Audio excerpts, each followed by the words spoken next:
എനിക്കിന്ന് പുറത്ത് ബാങ്കിൽ വരെ പോകേണ്ടി വന്നു. എൻ്റെ അക്കൗണ്ടാണ് KYC അപ്ഡേറ്റ് ചെയ്യണമായിരുന്നു. അങ്ങനെ SBIയുടെ അക്കൗണ്ട് ശാസ്താംകോട്ടയിൽ പോയി.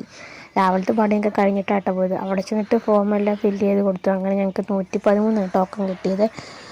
നിന്നും അടുത്ത് അത്യാവശ്യം നല്ല തിരക്കുണ്ടായിരുന്നു. ഈ ഒരു ചേച്ചിയായിട്ട് എല്ലാം പറഞ്ഞെല്ലാം തന്നത് പാവം ഒരു ചേച്ചിയായിരുന്നു. അങ്ങനെ ഇച്ചാൻ എൻ്റെ അടുത്ത് നിന്നു. ഞാനവിടെ ചെയറിനകത്ത് ഇരുന്നു കേട്ടോ.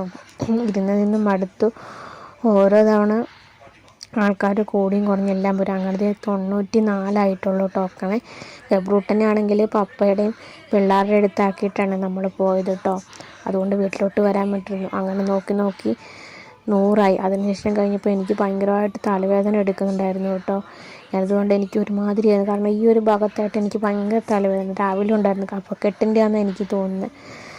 അങ്ങനെ ഇച്ചാൻ എൻ്റെ അടുത്ത് പിന്നെ നിന്നു. അതിന് അവസാനം ഇച്ചാനെ ബുക്ക് പതിപ്പിക്കണമായിരുന്നു. അത് എങ്ങനെയാണെന്ന് പോയി ചോദിച്ചപ്പോഴത്തേനും ഇത് ചെയ്ത് കഴിയുമ്പോൾ പുതിയ ബുക്ക് വരുമെന്ന് പറഞ്ഞു. അപ്പോൾ അതിനകത്തൊരു QR കോഡുണ്ട്, അങ്ങനെ പതിപ്പിച്ചാൽ മതി എന്ന് പറഞ്ഞു. അതിനുശേഷം നിന്ന് മടുത്ത ആൾ അവസാനം അവിടെ പോയി ഇരിക്കാൻ പറഞ്ഞിട്ട് അവിടെ പോയി ഇരുന്നു കേട്ടോ. ഇരുന്ന് ഫോണിൽ നോണ്ടിയിരിക്കും. അപ്പോൾ ഞാൻ വീഡിയോ എടുക്കുന്നതായിട്ട് എന്നെ നോക്കുവാണ്.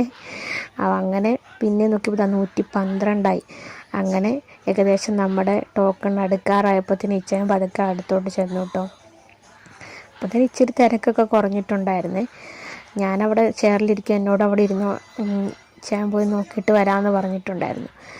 അങ്ങനെ നമ്മുടെ ടോക്കൺ എത്തി. ഇച്ചാൻ എന്താ ചെയ്യാൻ വേണ്ടിയിട്ട് അവിടെ പോയി നിൽക്കുമായിരുന്നു കേട്ടോ.